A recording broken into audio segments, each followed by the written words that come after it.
எல்லாரும் எப்படி இருக்கீங்க? எல்லாரும் நல்லா இருக்கீங்களா? உங்களுக்காக திரும்பவும் ஃப்ரெஷ் ஸ்டாக் வால்நட் வந்து எடுத்துட்டு வந்தாச்சுங்க. ஏன்னா இந்த வால்நட்டுக்குன்னு நிறைய டிமாண்ட் இருக்கு. குயிக்கா வந்து நீங்களும் புக் பண்ணிக்கோங்க.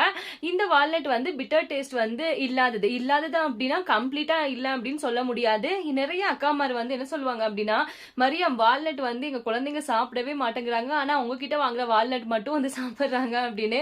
ஏன் அப்படின்னா வால்நட் வந்து நார்மலாவே துவர்ப்பு அந்த டேஸ்டோட தான் இருக்கும். பிட்டர் டேஸ்டோட தான் இருக்கும். அதுதான் வந்து வால்நட். ஆனா இந்த வால்நட்டை வந்து ஸ்னோ ஒயிட் வால்நட் அப்படின்னு சொல்லுவாங்க. நார்மலான வால்நட்டை ஒப்பிடும்போது ஸ்னோ ஒயிட் வால்நட்ல பிட்டர் டேஸ்ட் அப்படிங்கிறது ரொம்ப கம்மியா இருக்கும். ஒரு 20% மட்டும் தான் இருக்கும்.